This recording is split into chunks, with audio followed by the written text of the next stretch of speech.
Então, eu nasci numa família de classe média, né? Que quando eu tinha mais ou menos 12, 13 anos, teve uma grande queda, assim, né? Meu pai perdeu o emprego e a gente baixou de nível drasticamente. Mas eu tava falando isso mais porque assim, porque eu sinto que, apesar disso, eu sempre tive condições, tive informação, acesso à informação, né? Que eu chamo isso de capital social. Eu acho que a pessoa que tem acesso a muita informação, que pode fazer cursos e tal, ela tem um capital social elevado, né?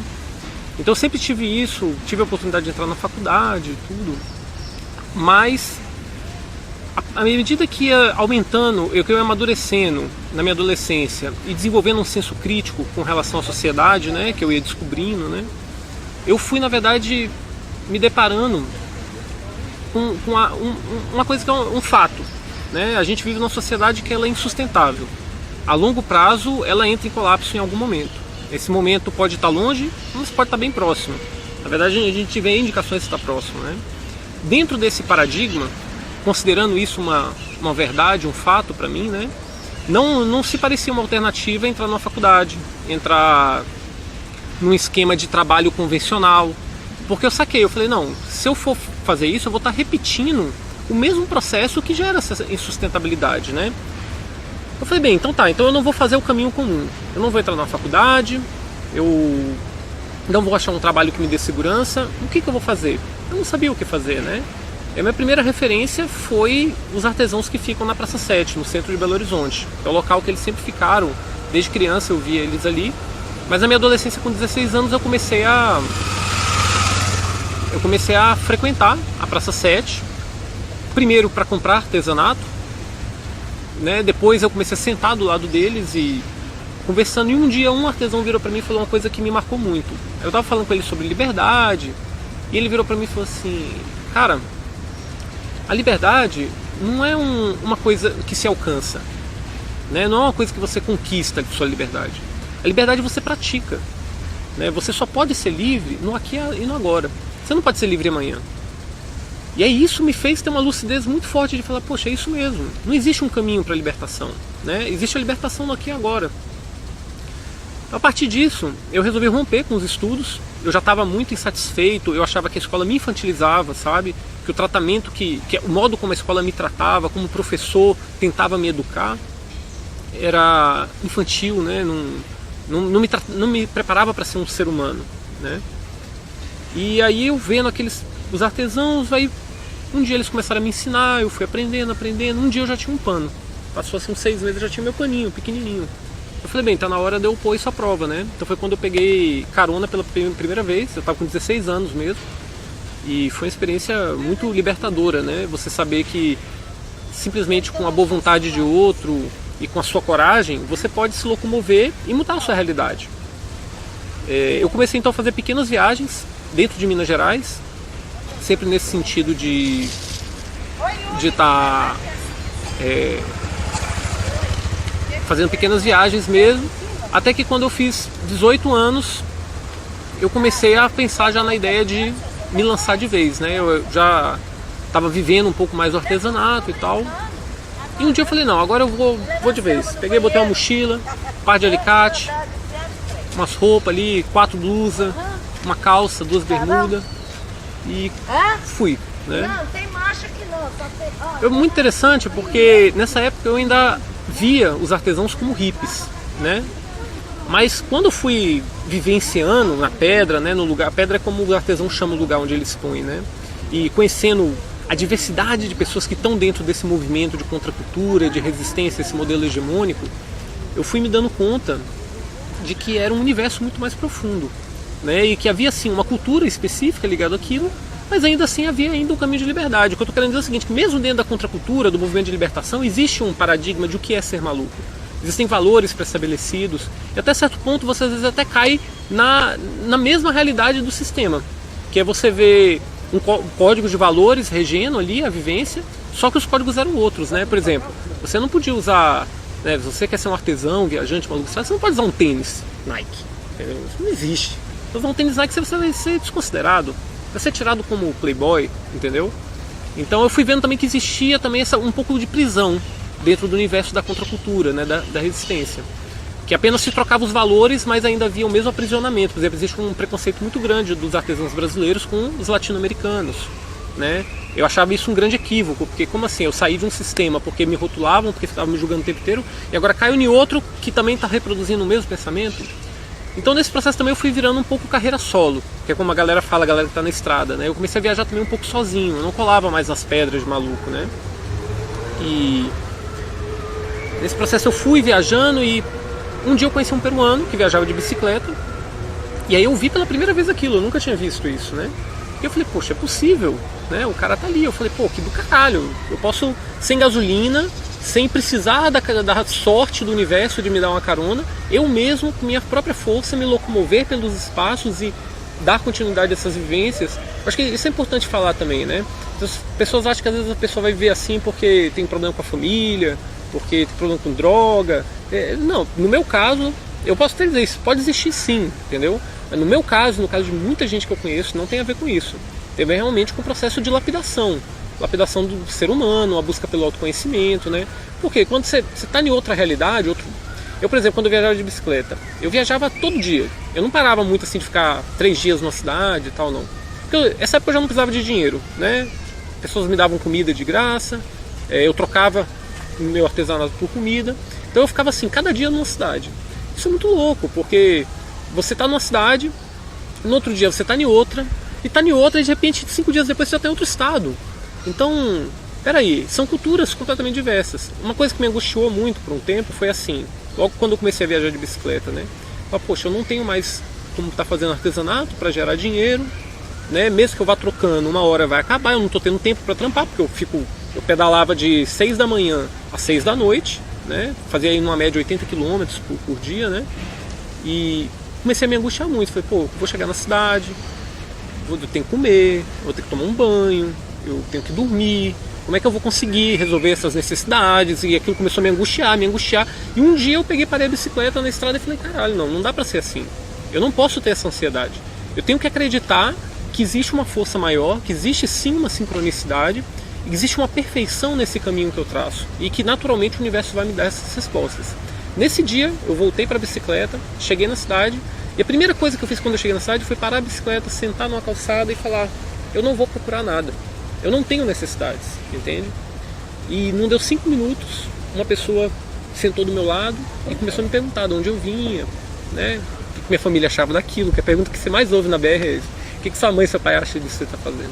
Eu comecei a conversar com ele e tal, e em 10 minutos ele virou para mim e falou, cara, não quer? Vamos lá para casa, você janta, você dorme lá, toma um banho.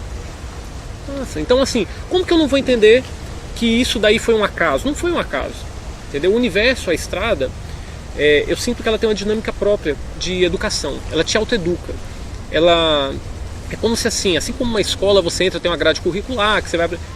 A estrada, quando você se põe nesse processo de liberdade, onde você arranca todas as suas raízes, né, e está livre, solto, há uma condução orgânica e uma sequência de aprendizados vão lhe surgindo.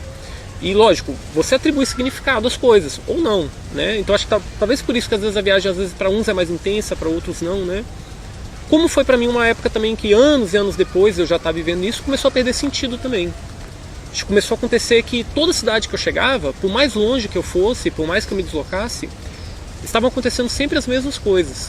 Eu comecei a perceber isso, que a minha própria energia já estava condicionada. A minha visão sobre a estrada havia se condicionado mesmo dentro desse espaço de liberdade, de organicidade, né? Eu aprendi que existem 2 maneiras de você ser rico. Isso na verdade é uma frase do Lao Tse, que é um pensador chinês, né? E depois eu entendi o que ele queria dizer com aquilo, né? Acho que tem 2 maneiras de você ser rico nessa sociedade, né?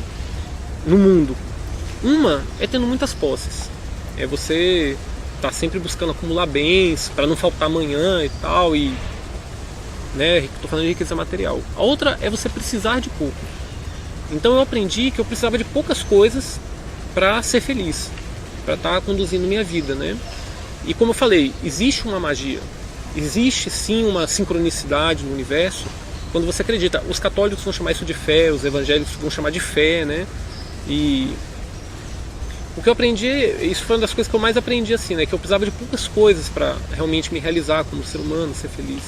Outra coisa que eu aprendi também é o seguinte, que quanto mais posses você tem, quanto mais matéria você tem, menos humano você se torna, no sentido de perceber o outro como um irmão.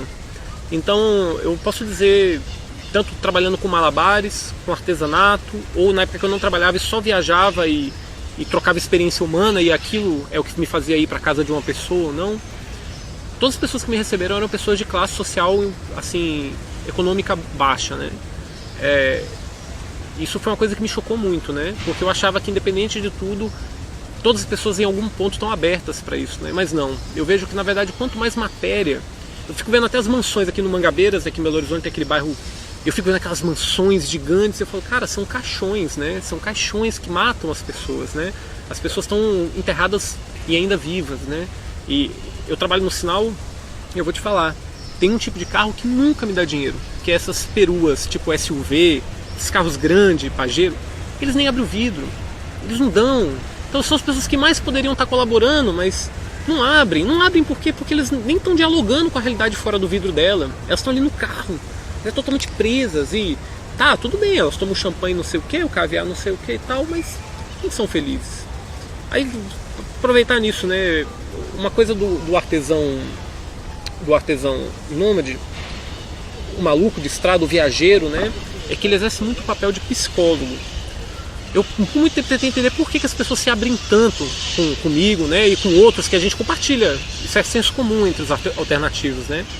E eu acho que um pouco por causa do nomadismo. Porque a pessoa te vê como uma pessoa que está ali e vai embora e provavelmente você nunca mais vai ver. Então ela pode confessar para você segredos que ela jamais poderia compartilhar com outro irmão da pequena cidade que ele mora, né? Então a gente acaba conhecendo a natureza humana em profundidades, assim, bem profundamente, né? E já pararam pessoas muito ricas, assim, para conversar, e era muito interessante, porque é uma relação um pouco de inveja que tem, sabe? De tipo, eu tenho tudo, eu posso viajar para a Europa se eu quiser e tal, mas, né, a pessoa tá presa, e o outro ali tá pobre, não tem nada, mas tá feliz, tá rindo, né? Olha para um artesão hippie, lógico, tem pessoas e pessoas, mas em geral os alternativos eles estão sempre com sorrisos, tão leves, né? Porque é isso, não estão vivendo nesse paradigma, né? A gente precisa do artesanato para sobreviver, né, financeiramente. Mas quando eu me proponho, por exemplo, a não vender e a trocar, que era o tempo que eu viajava de bicicleta, eu não vendia, eu trocava, né? Eu cheguei a passar 2 meses sem tocar em dinheiro, né? Isso era uma experiência transformadora, porque você não tocar em dinheiro e não se relacionar com dinheiro muda a sua visão sobre a sociedade, muda o modo como você se relaciona. Você passa a tratar todas as pessoas no mesmo nível, no mesmo patamar. O dinheiro, quando você lida com muito dinheiro, você começa a separar, entendeu? E pensar, talvez eu vá fazer mais amizade com aquela pessoa porque ela vai ter mais o que me oferecer. Quando você não lida com dinheiro, você abre mão desses valores, né? Então, assim, eu acho que dentro do movimento de contracultura, aqui no Brasil, vou falar assim, né? Existem várias formas de resistir ao modelo capitalista. Essa é uma delas. A bicicleta, por si só, é uma delas. Você não está com gasolina, você não está usando um ônibus, você não está lidando, né? Se a pessoa pode ser 100% coerente, 100% fora... Não, isso é impossível. O que eu descobri muito na estrada me ensinou também é isso, que você nunca sai do sistema. O máximo que você vai conseguir é fazer com que o sistema saia de dentro de você. Essa é uma diferença conceitual muito importante de se entender, entendeu? Porque o sistema capitalista hoje ele está em todo lugar. Você vai em qualquer lugar aí que não tem uma cidadezinha que não tem campo de futebol, que não tem igreja, vai ter uma Coca-Cola, tá entendendo?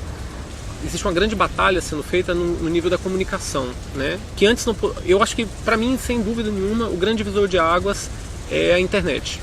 E o acesso, o não filtro, né? Você não ter esse não filtro, né? Por exemplo, antigamente você via uma matéria na TV, pronto, aquela era a única visão que você poderia ter. Você podia trocar da Globo para o SBT, para Bandeirantes, para Record, mas ambas estão falando a mesma coisa. Por quê? Todo esse jornalismo feito na TV está imerso dentro de uma ideologia, que é o modelo capitalista e todas as consequências que ele instaura, né? Por isso eu falo, não existe mídia imparcial. Toda mídia está atrelada a um paradigma, a uma ideologia. E no momento, qual que é a ideologia dominante que existe na sociedade? É o capitalismo. Porque às vezes eu vejo as pessoas falarem assim, não, porque você tem ideologia comunista, Cara, tá todo mundo vivendo uma ideologia dominante, que é o capitalismo. Tá todo mundo imerso sobre essa ideologia, né? Então você não tinha alternativa. Você tinha aqueles canais e aquela versão. Hoje não. Eu, por exemplo, não vejo mais TV. O meu Facebook me atualiza muito mais com relação ao que está acontecendo no mundo do que, por exemplo, aí sai uma notícia na Globo. Meia hora depois, sai a versão de um outro cara que estava no mesmo lugar e filmou com um celular. e mostra que não era verdade, ou que aquela informação não está bem contada, né? Então você começa a gerar não só um senso crítico, mas um posicionamento, né? Você começa a contestar e começa a falar, não, para isso que eu estou vendo, isso que está me sendo apresentado, não está coerente, né? E mais do que isso, mais do que você passivamente desenvolver esse senso crítico e estar sendo espectador das notícias, hoje em dia qualquer pessoa passa a ser um produtor de informação, né? Celular, Facebook, tu filmou, tu publicou, tu tá fazendo mídia, tá comunicando, né? Então nesse processo, particularmente, eu tive um grande momento de indignação com uma política pública equivocada que acontece aqui em Belo Horizonte com relação aos artesãos hippies, né? Que a sociedade chama de hippie, né? Eu vi uma política que não funcionava e resolvi me empoderar da câmera fotográfica primeiro, porque eu não conhecia o audiovisual, né? Não tinha equipamento, não tinha a técnica, e comecei a utilizar essa ferramenta como uma forma de contestar, de questionar, criticar aquilo ali, né? Com o passar do tempo eu vi que só a fotografia não bastava. Eu tinha que ir além. O que era além era o audiovisual. Eu acho que tem coisas que só a fotografia é capaz de mostrar, mas tem outras coisas que a fotografia não mostra, né? Então eu comecei a usar uma câmera de vídeo para registrar as ações da prefeitura, da polícia militar, né? Futuramente eu transformei isso num pequeno doc e publiquei na internet. Também entreguei para as corregedorias de polícia militar, o Ministério Público. Isso causou uma grande revolução, um processo de luta institucional que desencadeou 3 audiências públicas. Hoje a gente tem um processo, a Defensoria Pública processa a prefeitura, né? E os vídeos são a base desse processo, né, de luta. Então assim, eu realmente não ganho dinheiro com isso, não tenho essa perspectiva. Eu faço fotografia e vídeo para dar uma resposta para minha subjetividade. Eu tento passar um pouco do que eu vejo, e o que eu vejo não é só o que eu vejo, o Rafael vê, não. Na verdade eu sou um mosaico, né, composto de diversas experiências e diversas pessoas que colaboram. Então acho que o vídeo é uma forma de botar isso para fora, de compartilhar com a sociedade. Hoje a gente tem essa liberdade da internet, com esse acesso, né? Só lembrando que os malucos estão nessa luta aí há mais de 40 anos, né? E a gente vê realmente um movimento jovem agora surgindo, mas a malucada está lutando não só pela ocupação do espaço público, mas pela democracia, né? O movimento de contracultura dos artesãos hippies, ele foi um forte desencadeador de reflexão na época da ditadura mesmo. Pessoas cabeludas na praça, né, representando aquilo. Hoje, nos jovens que eu converso, lógico que isso não é uma coisa, né, a multidão de jovens, a grande maioria ainda está imersa nesse modelo hegemônico aí, mas eu vejo sim uma grande leva de jovens da classe média com muito capital social se entregando para causas como a ocupação do espaço público, o direito à moradia, né, o direito à moradia geral da sociedade, né, a se empoderarem do processo político nas cidades. Isso não é se candidatar a vereador, nem ser prefeito, é ir lá numa audiência pública e colocar seu ponto de vista, é chegar no ministério e falar, olha, eu tenho algo para falar, você vai me ouvir porque isso é um poder público, né? Então são pessoas que estão entendendo que existem ferramentas da democracia que estão aí, que nunca foram utilizadas, porque a democracia é uma coisa muito recente. Nós estamos na pós-adolescência aí da democracia, né? Ainda está amadurecendo, né? Para mim, eu pude sair pela tangente e buscar nesse caminho da contracultura. Essa nova geração que eu tô falando é isso, eles não querem sair pela tangente, eles querem modificar a estrutura, tá entendendo? Eles querem realmente entrar dentro da estrutura, se empoderar dela e ressignificá-la, no sentido de, esse sistema não me dá um sentido, então eu vou até ele e ressignificá-lo, né? Eu acho que é um pouco por aí mesmo.